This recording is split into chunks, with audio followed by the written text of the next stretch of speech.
Hi there, I'm Jim Zirin. Welcome back for more conversations. Katrina vanden Heuvel is with us. She is a leading progressive political thinker and author and editorial director of The Nation. During the presidential debates, Joe Biden said he could not support the Green New Deal, at which point Donald Trump interrupted and said, "You've just lost the radical left." Well, Katrina vanden Heuvel can tell us whether this is so, and we're delighted to have her back with us and to welcome her to the program. So, thank you, Jim. Thank you. Katrina, what's the deal, as Joe Biden would say? Is the left disaffected by Joe Biden's refusal to endorse the Green New Deal, and for that matter, Medicare for all, single payer? It seems to me the first task for progressives, whatever, radicals, I believe radicalism is going to the root of the problem, and we've got a lot of problems. Progressives, liberals, radicals, is to defeat Donald Trump and to elect Joe Biden, Kamala Harris, and to understand that that is just the first step. I like to go back to history. It gives solace in these times, but it also, nothing is one-to-one. But, Franklin Delano Roosevelt was a deficit-busting governor of New York State when he became president. He had a brain trust, Francis Perkins, Robert Wagner, others, but he also faced a crisis in this country, which forced him, also due to movements, which pushed him to be more bold and more transformational. I think Joe Biden is a moderate in the Democratic Party, and he is putting together a coalition that is probably going to be a winning coalition, which is going to pose problems for the progressives. He's putting together seniors, suburban voters, and older African Americans who are more conservative than younger ones. And then progressives, will after he's elected, will find ways, as he will, to make change in this country. It's needed, Jim. But I watch Fox a little bit every night. I think it's very important to listen to what is happening. And, I don't do talk radio, right-wing talk radio, but I do read and I listen. They are desperately trying to paint Joe Biden as a captive of the radical left. And, 93% of the protests in this country this past summer, Jim, were peaceful. I am for nonviolent protest. And, I think one has to be real about this. Joe Biden is not a radical leftist, and move forward and understand we are a reality-based country, not that one would know it from the occupants of the White House. Well, what do you think the first 100 days, to use a Franklin Roosevelt, John F. Kennedy term, what do you think the first 100 days of a Biden administration are going to look like? I think you're going to see the way Joe Biden is run is also very much about striking, showing the difference between how he is treating science, the COVID pandemic seriously. I think he's going to face multiple intersecting crises. How do you find a coherent response, a trusted response to the pandemic? How do you distribute a vaccine, which I think we will have, or the monoclonal antibodies as a first step? And then how do you put people back to work, Jim? I mean, I think it's a travesty. It's obscene that you've had mostly, it's Republicans who are obstructing the possibility of a stimulus. We should have had a program that's common in Europe, which is keeping people on the payroll. The nation did receive some of the paycheck money. We kept people on our payrolls. A lot of companies in this country bought their stock back or bought more something. But I think he has to put people back to work. It is very Rooseveltian. And then, the crisis of the climate. My sister lives in San Francisco. This is not distant anymore. I think it's important to find ways to preserve and conserve and the climate in this country. But I think it's also racial justice, and he'll find different ways. But it's jobs, Jim, it's jobs. So do you believe there's a climate emergency, Katrina? I do. At The Nation about a year ago, we, along with Columbia Journalism Review and The Guardian, started something called Covering Climate Now. And we have about 400 partners globally, Jim, from the Times of India to the weathercasters of South Carolina.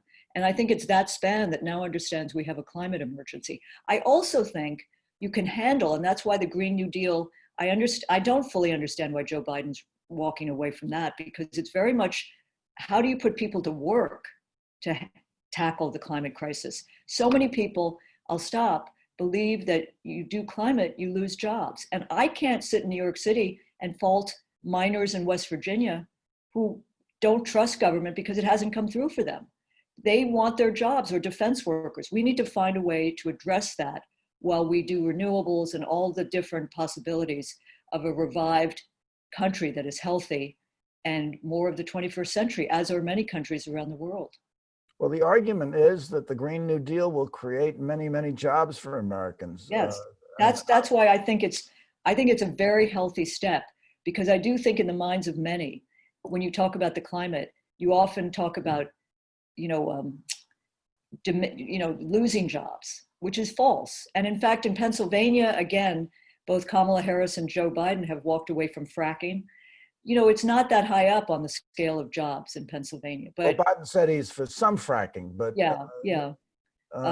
but I do think the jobs crisis, I think the education crisis, Jim. I mean, a lot of kids have lost a cycle here, and childcare. Biden has been good on universal childcare, as has Elizabeth Warren. There's going to be real support for that. That is so pragmatic. That is, and I will add one thing, which I think is important. I mentioned people who work in defense jobs. If this pandemic hasn't shown us what a new definition of security is, I mean, we have all the military might in the world, and it's not going to help us deal with pandemics or job shortages. And I think we need to think hard about what the challenges are for the 21st century. I don't love this idea of a new Cold War with China. I think you need a debate. You don't need to be friends. You need to have partnerships. But a new Cold War is going to hurt workers. It's going to hurt countries. It's not going to lead to more security. Well, do you see anything positive in the trade war with China? And what will Biden do? Well, I do. I hate to say it, but I think Trump is incoherent. But, you go back to 2016, I think he's betrayed the very people who elected him. But he spoke to people who are in communities which have been left behind, Jim. And I think that the establishment Democratic Party trade program, and I'm not an expert, has not been attentive enough to workers. And I'm not talking about ending globalization. You can't do that. But I do believe globalization, for whom, by whom, and what for. And I think one of the reasons Trump won, and we all have PTSD, is because he spoke to the people who felt left behind, who felt they had not been listened to for many years. By 210,000 of us have died from the coronavirus, all because Trump. Listen, he is toxic. He is delusional. I also think he's reality show. I mean, The Apprentice, I believe, is really where millions of Americans met him. And what's so shocking is not to diss the American people, because I think that's a politics that's dead on arrival, but many of them believe he was a successful businessman because of The Apprentice. And then, but he's a Ponzi scheme. We see the taxes. I mean, he pays fewer taxes than teachers and nurses, which is part of our system, a problem as well. But I think Trump also, he won in 69 counties, Jim, where there were more wounded and killed in multiple deployments in Iraq and Afghanistan. And he spoke about ending endless war, which I think, is not about security. He's betrayed that. There's an incoherence. And we're fortunate there's an incoherence and an incompetence, because if he was more competent, in my view, we'd be facing a truly dangerous authoritarian situation. I think he's more like Berlusconi. I don't think he's Mussolini. And I hate the parallels to Hitler. I think you put people in the context of their own time. He's a liar, but there's a fusion of power, state power, media power, family power, dynastic, crony. Let's shift to a new subject, which is the Supreme Court. Maybe it's an old subject. What do you think is going on with the Supreme Court, and what do you make of Amy Coney Barrett? Well, Jim, I step back first of all, and as a progressive, I have never understood why progressives have not made more of the courts. I mean, the court is not just, it is about reproductive rights, but it's about workers' rights, corporate power, voting rights. And we are faced now with a situation the terrible tragedy of Ruth Bader Ginsburg dying when she did. Amy Coney Barrett is repudiating every decision, every stance, every breath she took. I step back, and it's not just the Supreme Court, Jim, it's the anti-democratic structure of our country. This is serious. I mean, there's the Electoral College, there's the Senate, where Wyoming has like the same votes as California, big state. There's the Supreme Court, which is unelected, lifetime. Amy Coney Barrett's 46, right? I mean, so what do we do? Catholic. I mean, I'm sorry? And very Catholic. Well, she's not the only, I mean, look, and the other thing about the court is, and when I say diversity, I don't just mean inclusion and race, I mean experience, life experiences. I mean, first of all, they're all from mostly Ivy League schools, and they've all been well, she'll be the exception. She will be. She was Notre Dame, right? Or she was another college. But they also have, there's a limited life experience. And I don't know where you stand. I should have researched this, but there is talk about, and I grew up in a family, Jim, my father, William Vanden Heuvel, upholds the Roosevelt legacy. We grew up with Fala paper cutout dolls, and you never using the word. Fala, for the uneducated, Fala was the dog, Roosevelt's dog. And Roosevelt's beloved dog, who I think went with him every summit. You can't insult my dog, Fala. Fala, he was great. But I grew up, we were not permitted to call it court packing. It was court reform. But I think the term limits idea has cogency. I think the court is a challenge, an extraordinary challenge in terms of how we move forward with the civilizing advances of our country. I won't even say progressive. I think they're American in terms of workers' rights, voting rights. When did voting rights become partisan? I'm being a little bit. It becomes partisan if the majority is votes Democratic, if the majority is progressive, if the majority wants change, then you've got to do something to change the rules. I mean, Trump learned it from Roy Cohn. But I know he did. Roy Cohn change the rules. But look, Trump said something truthful in that insane debate. President Obama didn't pay enough attention to the lower courts. I mean, look, how many vacancies there were. But he knew they wouldn't be confirmed by the Republican Senate. Well, you fight, Jim. I mean, I think. Well, this is the problem. I mean, they have the votes, and. No, it's true. So my big hope, is not just that Joe Biden is elected, we begin to work, but the Senate. Now, you probably need 57, 58 senators to really do a major governance transformation, but just to have the Senate is important. You can work with that. Well, if the Democrats have the majority, they could eliminate the filibuster, and they could even reinstall a supermajority for Supreme Court nominees, which right. They had, and which the Democrats eliminated. So these rules are kind of a shifting use, and that's quite unfortunate. I'm also intrigued with the argument that was made yesterday by Senator Whitehouse. He was very good, I thought. Excellent. And it's not just about the Affordable Care Act. It's not just about reproductive rights. It's not just about voting, but what all this money, this dark money that's flowing into the Federalist Society to name the judges and appoint the judges and absolutely a campaign for their confirmation. It's all coming from polluters and from the Koch brothers and from the extreme right wing. Why? They're not spending $100 million because they don't like the Affordable Care Act. They're spending $100 million because the court is weakening regulation. I've always felt, not just the Koch brothers, because I think it's a little like Goldman Sachs. It becomes a brand name because there are many of these people, but it is the best return on investment they could have. For a fairly small amount of money, the Koch brothers have overturned regulations which have brought them millions of dollars. I totally agree. And the court is often viewed, as I said, it is important in terms of reproductive rights, but it's the corporate power, it's the corporate favoritism that is stunning. And I think that's why the right understands what's at stake with the court in a way that we don't. I will say that the money piece doesn't even get enough attention in these times, but the corruption of money and the fusion of political and financial power. There's a term for that. I won't use it, but I mean, it is, there is an oligarchy in this country, and we pretend to lecture others because of their oligarchy. But you know what? I'm excited, though. I always try to find a bright light.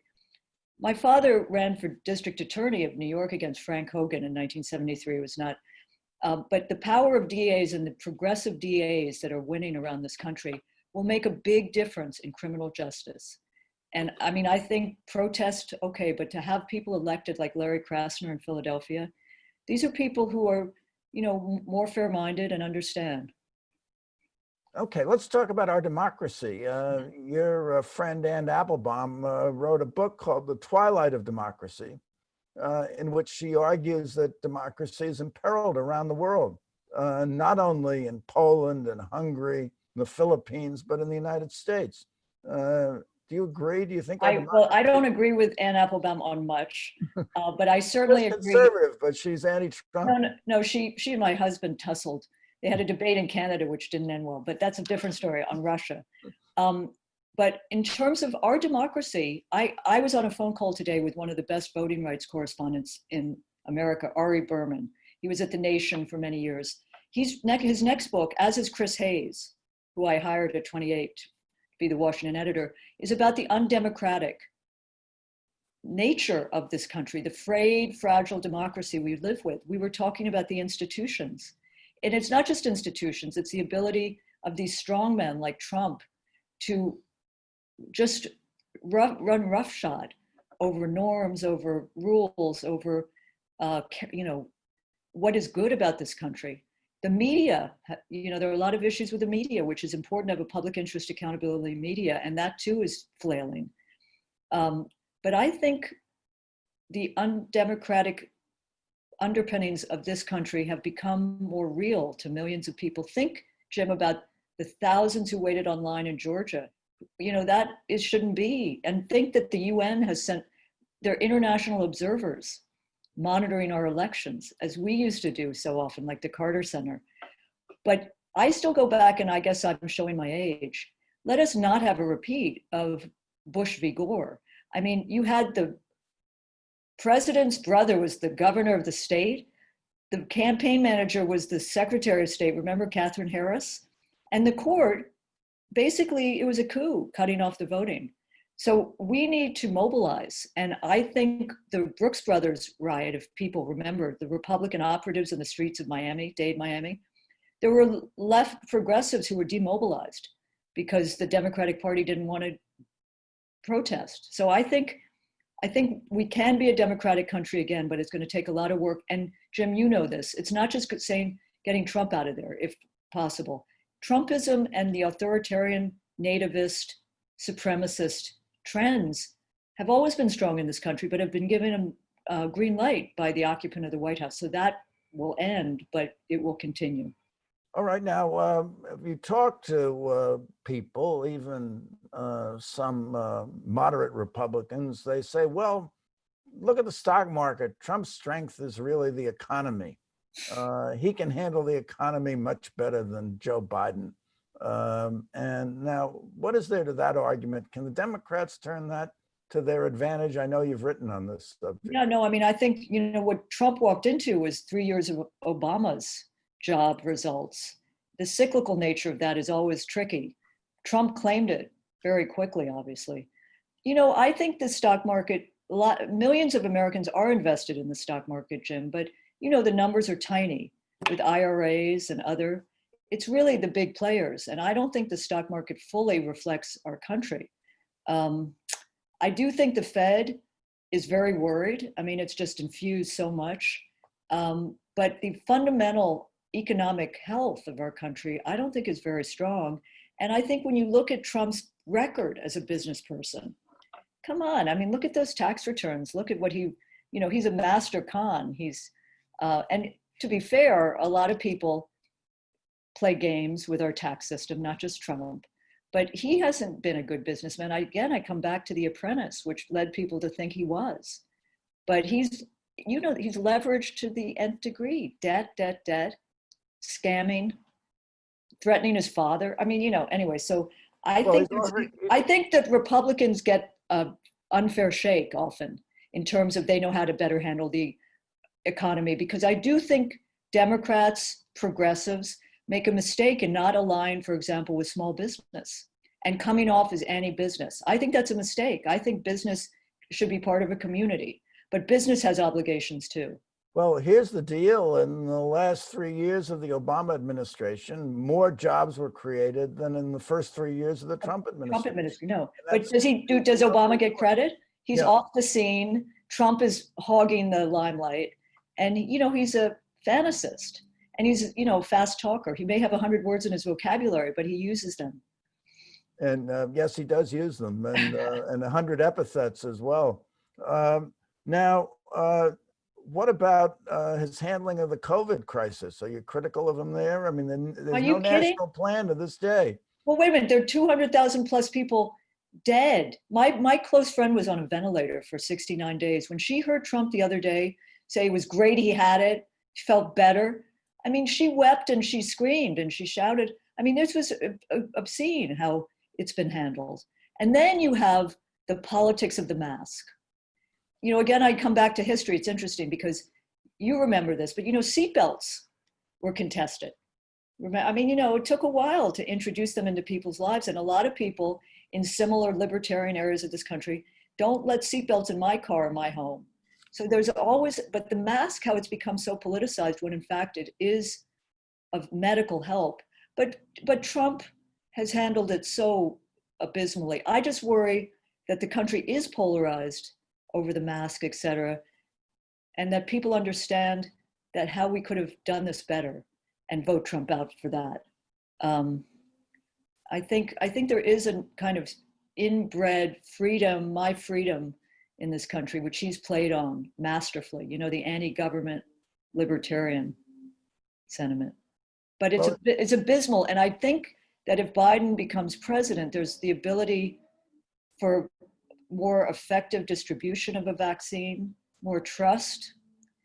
Science, I mean, I'm sure you saw this, Jim, the New England Journal of Medicine and Scientific American, I think in an unprecedented way, because we are living in such times, endorsed essentially science and anti-endorsed Trump because of the way he's handled COVID. Well, first time in its history, the New England Journal of Medicine endorsed a political candidate, and it endorsed Joe Biden because of the anti-science posture of the Trump administration, not only in environmental matters, but also— No, but on the COVID. I mean, on the— And